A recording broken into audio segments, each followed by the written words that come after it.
The story you are about to hear is true. Attention, all true.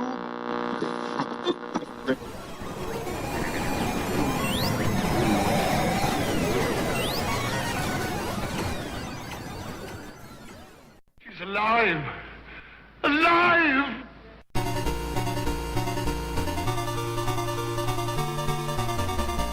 Welcome to the Retroist.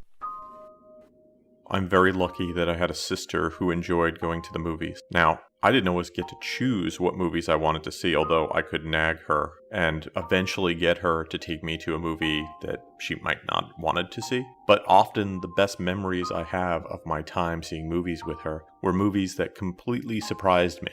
We had a movie theater in our town. We were also pretty close to major metropolitan areas, New York City being one of them, so our movie watching options were fairly sizable. One of the movies that my sister took me to see, and I did not expect this, was The Adventures of Buckaroo Banzai Across the Eighth Dimension. I was very young at the time, but I was blown away by it. I thought it was the greatest movie I had ever seen at the time. I loved the characters, I loved the humor in it, just everything about it pleased me. When I went home, I wouldn't stop talking about this film. I was convinced it was going to be the next Star Wars. There would be action figures and multiple movies. They even claim there's going to be a sequel at the end of Buckaroo Banzai, and we'll talk a little bit about that later. So I'm talking this up a lot and my friends are getting interested, and then Buckaroo Banzai never shows up in our town. Never shows up in the local theater. Eventually one of my friends heard about the movie, probably from some reviewer on TV who did not like it, and the film was not very well received. It also didn't do very well.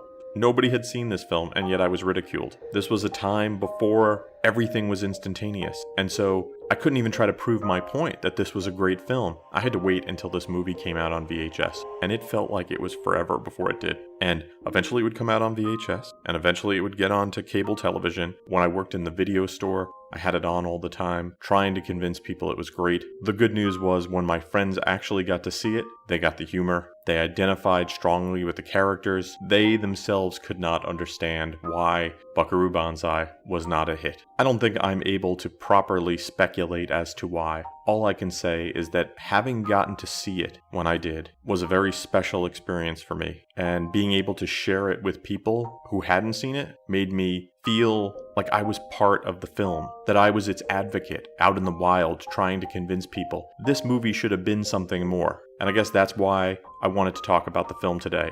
The film has a pretty big cult following, but there's still a lot of people who haven't seen it. So I'm hoping that if I talk to you about it, maybe you'll decide to pick up the DVD, rent it from some streaming service, and enjoy it. So on today's show, I'd like to talk to you about The Adventures of Buckaroo Banzai Across the Eighth Dimension, which most people will just call Buckaroo Banzai. We'll talk about the people behind and in front of the camera. We'll talk about the inspiration for it. We'll talk about the music. We'll talk about the plot, and we'll throw in a few surprises here and there. We have an info-packed episode ahead of us, so without further ado, let's start the show.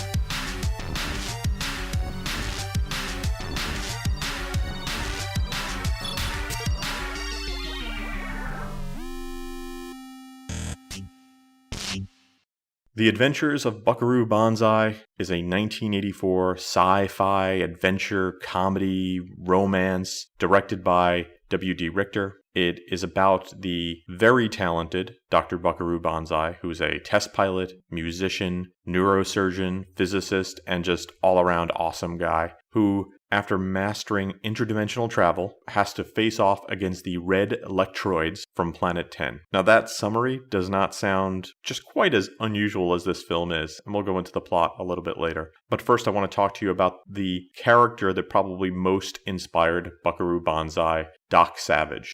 Doc Savage was created decades ago, came to prominence in the 30s and 40s. He was created by publisher Henry W. Ralston and editor John L. Nanovic. They worked at Street and Smith Publications. There were illustrations by very talented artists, if you're into illustrators: Emery Clark, Modest Stein, Robert G. Harris, Paul Orban, and Walter Bamhofer worked on it. While Savage got his start in the pulps, he would go on to make appearances in radio, film, and comic books, and is probably the forerunner of almost every modern superhero. That's not just according to me, that's according to Stan Lee, and he knows something about superheroes. Savage, whose real name is Clark Savage Jr., is a multi-talented fella, very similar to Buckaroo Banzai. He is a adventurer, inventor, researcher, musician, physician. Just like Buckaroo, he could do it all. And he also surrounds himself with a very talented group of people who also have specialties. And in Doc Savage, those characters had nicknames, names like Monk, Ham, Long Tom, Johnny, and Rennie. These same things would be repeated in Buckaroo Banzai, where you'd get Rawhide, Reno, New Jersey, and of course, everyone's favorite, Perfect Tommy. I've always been surprised that Doc Savage is not more popular. He is certainly inspirational. I remember gobbling up softcover books that I got my hands on when I was a kid about Doc Savage. Turns out I'm not the only one who loved these things. Shane Black, very talented writer-director, is saying he will do a Doc Savage movie. And from what I've heard most recently, The Rock has signed on to do this film. The great thing about Doc Savage is there's a certain lightness to it in the same way that there is to Buckaroo Banzai. So I'm hoping they really deliver on this and that we get a great Doc Savage movie that spawns lots of sequels and will hopefully spur more interest in the return of Buckaroo Banzai.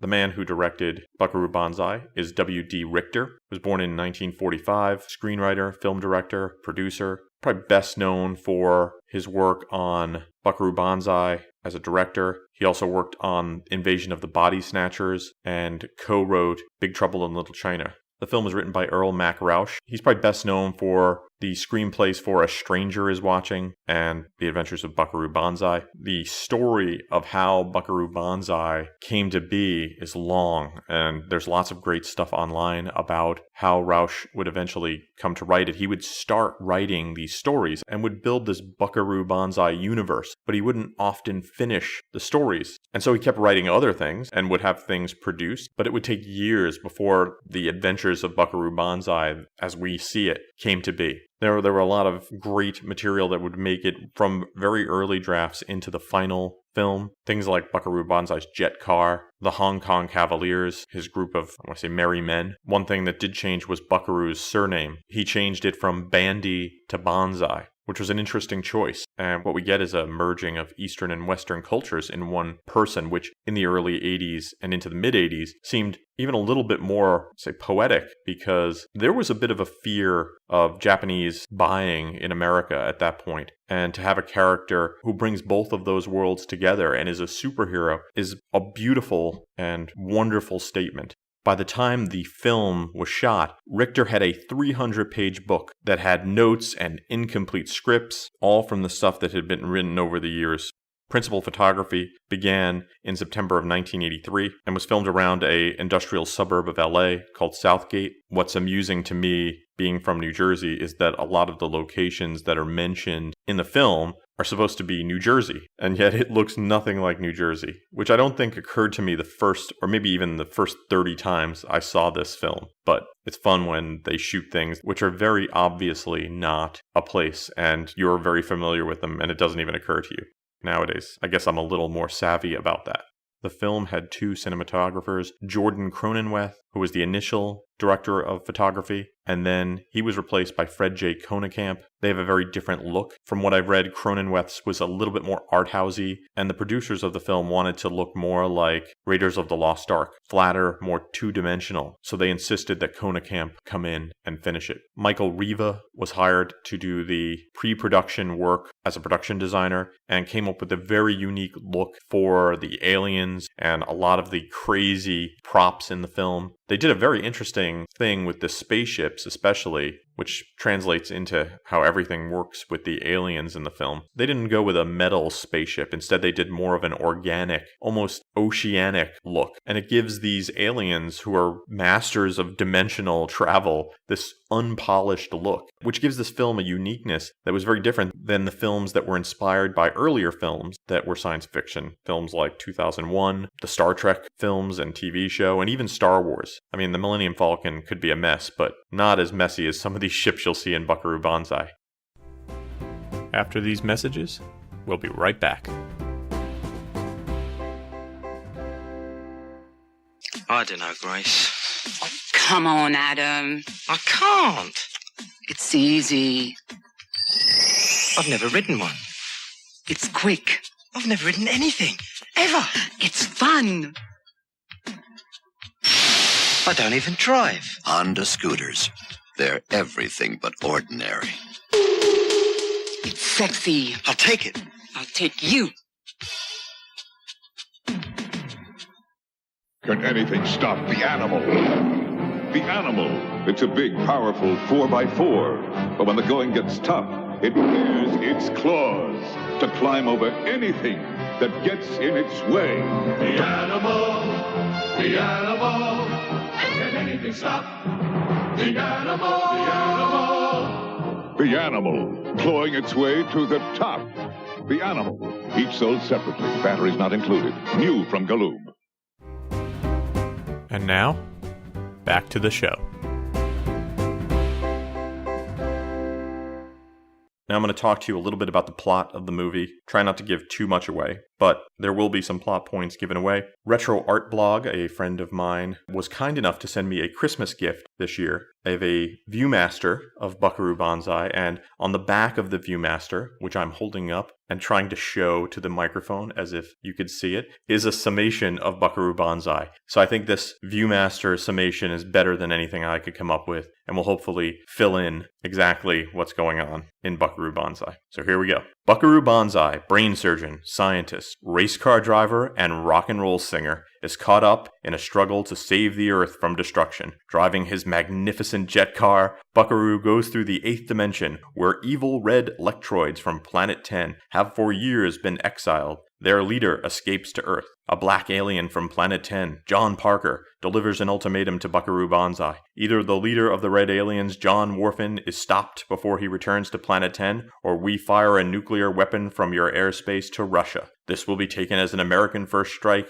and the Russians will be certain to retaliate. That will be the end of the Earth. A showdown between these dangerous red aliens and the good black aliens is now close at hand. With the help of his rock band, the Hong Kong Cavaliers, Buckaroo has until sundown to act. He finds the unwieldy spaceship in which John Worfen plans to return to the Planet 10. Buckaroo and John Parker hide in a pod of the ship. The big ship rumbles and makes a violent contact with the runway, its mad inventors inside. As it lifts off, Buckaroo and John Parker ignite the engines of the pod. Then Buckaroo fires at the big spaceship. Contact! Collision! Destruction! The Earth is saved! Another glory for Buckaroo Banzai! Alright, so that is pretty awesome. And I hope the person who wrote that at the Viewmaster International Group back in the mid-80s won some sort of award. Other Viewmasters you might enjoy from the time include Gremlins, Sports Goofy, Knight Rider, The Last Starfighter. I am interested in every one of these. Oh, Flying Smurf. I might be even more interested in that one. Ah, that's awesome.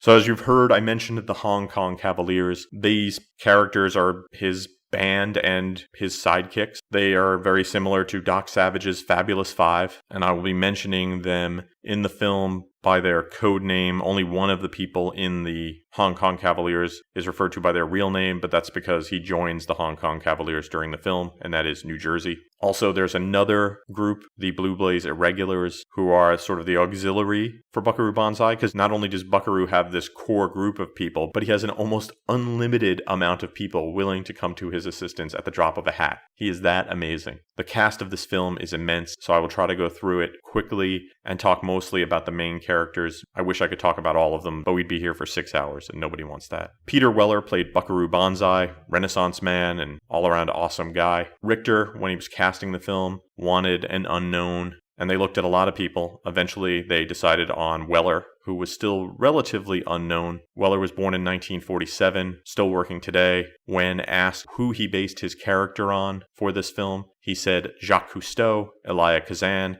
Albert Einstein, Leonardo da Vinci, and of course, Adamant.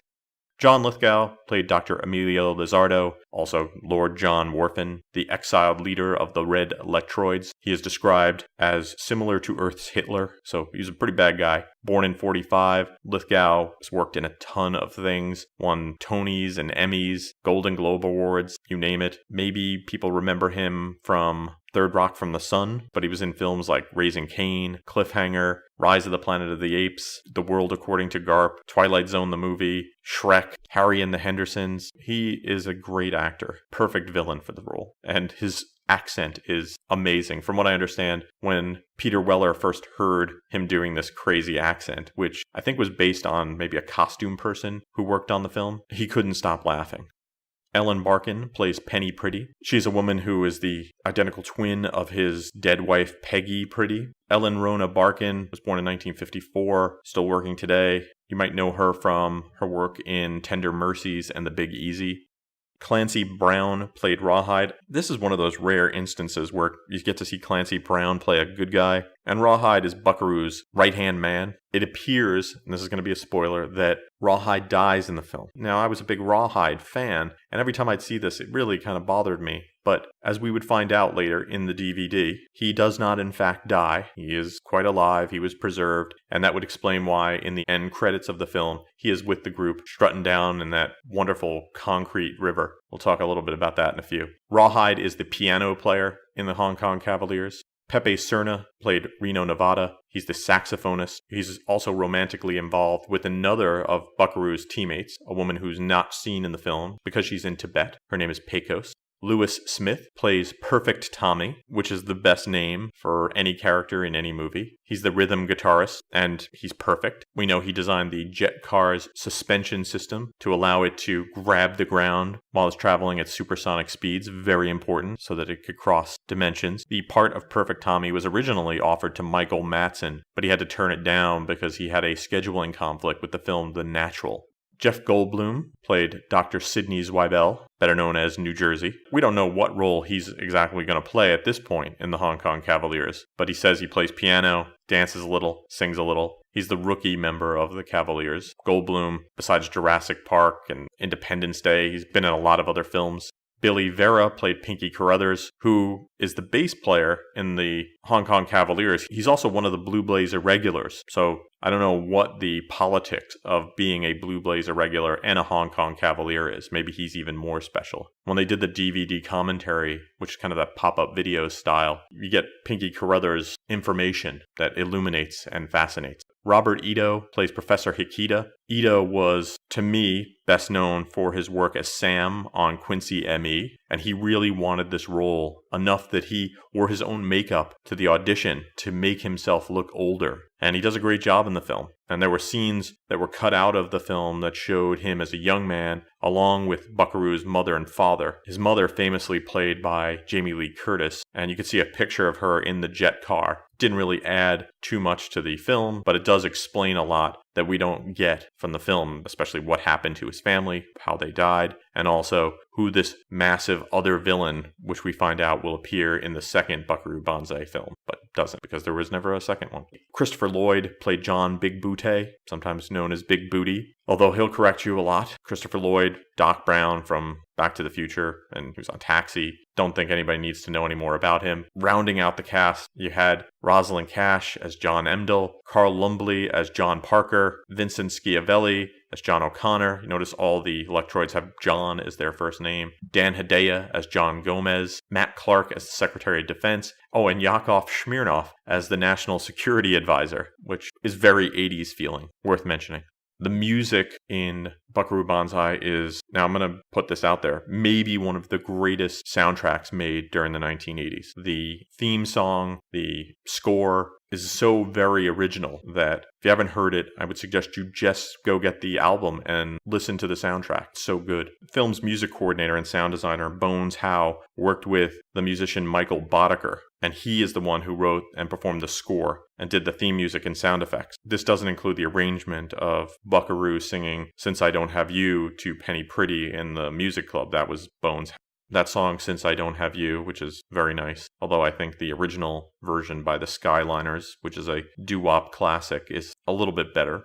Fun fact, Weller is actually quite a good musician. He played the guitar and the trumpet, and he would do his own vocals, and he had to learn to mime piano during the film. The electronic score, though, is what I think is worth listening to. Boddicker was Howe's first choice. They had worked together on the soundtrack for the film Get Crazy, and Boddicker had just won a Grammy for his work on Flashdance for Imagination. Boddicker was born in 1953, has won a ton of awards, did a lot of great things with synth music. One of the greatest pieces of music are the end credits, and there's this great scene during the end credits where the Hong Kong Cavaliers and some members from the Blue Blaze Irregulars and some of the Red Electroids are walking through the LA River, I guess, and they're strutting and walking together in unison while they're walking down the LA riverbed. You're hearing this electronic music, but they didn't have that music ready at the time. And so I found out what they were really listening to while strutting was Uptown Girl by Billy Joel. And I have listened to Uptown Girl while watching that, and it does sort of match up, play around a little to get it to match up, but it is not quite as evocative. If you've seen The Life Aquatic with Steve Zissou, which is a Wes Anderson film, he does a very similar one by one, everybody joins walking shot, and it's a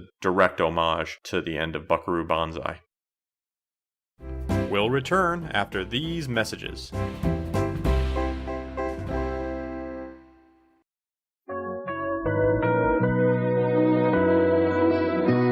Come back to Jamaica. Come back to gentility. What's old is what's new. Come back to our beauty. We want you to join us. Come back to our people. We made it for you. Come back to hospitality. So make it Jamaica. Come back to our bounty. Make it your own. Come back to tranquility. Make it Jamaica. Come back to romance. Your new island home. Come back to the way things used to be. Make it Jamaica again. And make it your own. Make it Jamaica. Your new island home.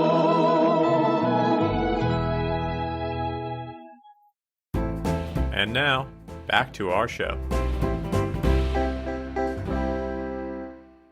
So, the people behind the film thought this would be very popular amongst certain members of our society, those who maybe like science fiction, and they hired Terry Erdman and a team of publicists to go out and promote the film, and they would give out these free Banzai headbands, and those headbands are really difficult to find. So if you see one, grab it. If you see one online for sale, tell me about it, and don't buy it, and I will buy it, because I would love one. Unfortunately, the studio didn't really try to push this film through any sort of real traditional promotion. Instead, they did some magazine advertising, mostly in comic books, and were hoping for, I guess, what would be at the time, viral marketing. And that's because they didn't really know what to do with the film. It's complicated, and it has a lot of different plot points. Even John Lithgow said when he would try to explain the plot to the film, it would take about an hour. And he liked the film. He just knew it was a very complex film. And that explains what I'm about to tell you. It was supposed to be released on June 8th, 1984, but pushed back to August 15th. Films in theaters at the time include Star Trek III, The Search for Spock, Ghostbusters, and Indiana Jones and the Temple of Doom. It would make $620,000 on its opening weekend and would go on to gross $6.2 million. And it had a budget of $17 million.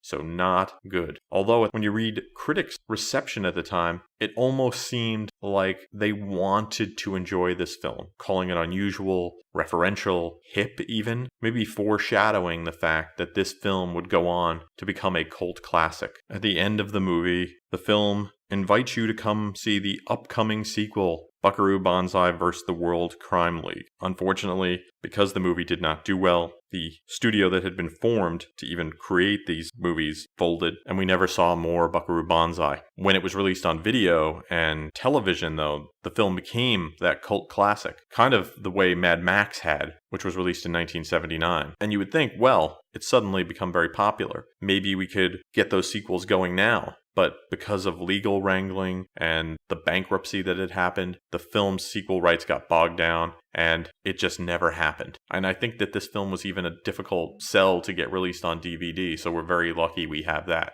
And the home video release of the film is great. That DVD that they released in 2002 has a lot of great features. Probably one of my favorite DVD releases just because it has lots of extra information. It's very well done. And that is why I'm very happy that this film is finally going to get a Blu-ray release in the United States. It has already been released, I believe, by Arrow Video on Blu-ray in the UK. It has a great cover. But Shout Factory is going to release the Blu-ray in August of 2016, so not too long from now. According to everything I've heard, there were substantially longer versions of this film that were shown to people in screenings, but none of that test print material ever has shown up in any of these releases. Although you do get some deleted scenes in the DVD, including that one I'm telling you with Jamie Lee Curtis as Banzai's mother, and that makes it worth owning just for that. Now, we didn't have other movies, but we did have other Banzai-related stuff, including books and comics and a video game. Marvel and Moonstone have released comic books, and there was a novelization of the film released. The video game was an interactive fiction game for early computers, including the Atari 8-bit, Apple II, Commodore 16 and 64, and the ZX Spectrum, which was created by the very talented video game creator Scott Adams. Just a fun little fact, if you're a player of the game BattleTech by FASA, there was references to Buckaroo Banzai in that game, and I remember scratching my head wondering how did Buckaroo Banzai figure into this world. It turns out they were just big fans, and sadly there was never any rights given, and slowly but surely the Buckaroo Banzai references, or just the Banzai references, were removed from the game. So if you have early versions of BattleTech, more power to you. Get Buckaroo Banzai out there fighting the good fight. Buckaroo Banzai against the World Crime League, which was the proposed sequel, would have shown Buckaroo face off against his arch-enemy, Hanoi Zan, who we never see but was supposed to be referenced in the film, but all of those references were cut out of the theatrical release, but are available on the DVD version. Zan was the head of the mysterious World Crime League, and the person who murdered Buckaroo's parents and his wife Peggy. Now, there's been a lot of talk recently of trying to get Buckaroo Banzai back as a television series. In 1998, Fox tried to do it. Sadly, nothing ever came from it. Just recently, Kevin Smith, director of Clerks and Mallrats, has stated that he is trying to shop the idea around. He is a big fan of Buckaroo Banzai, trying to get this off the ground. Hopefully he will do a great job and we will see Buckaroo Banzai on the small screen and maybe just one day back on the big screen. And we'll only speculate who might get that lead role. Be exciting times. After these messages, we'll be right back.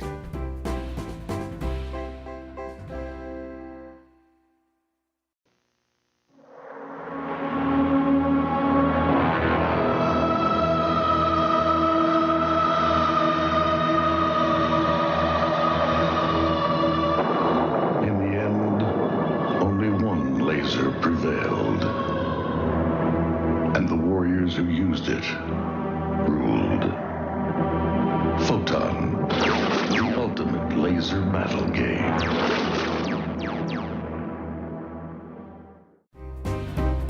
And now, back to the show.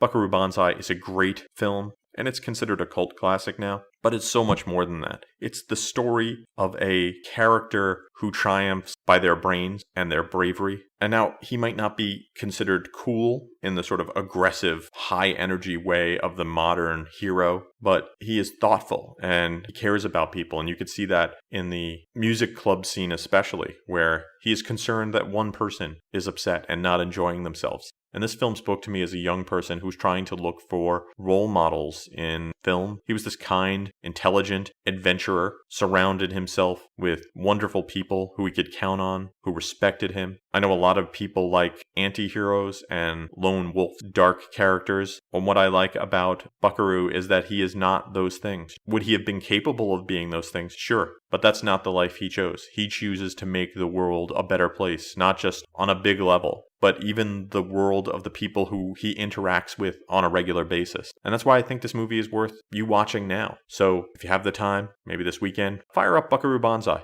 I don't think you'll be disappointed.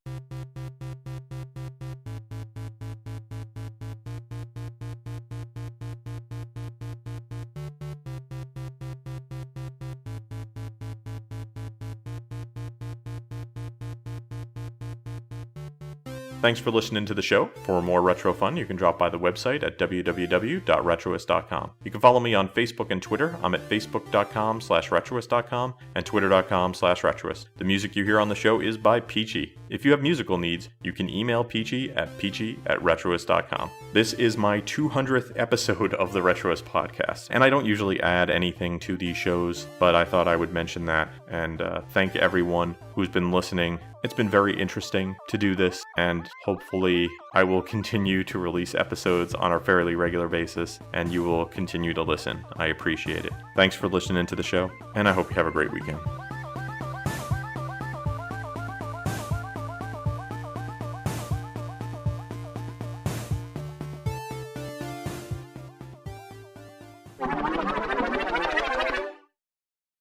No matter where you go, there you are.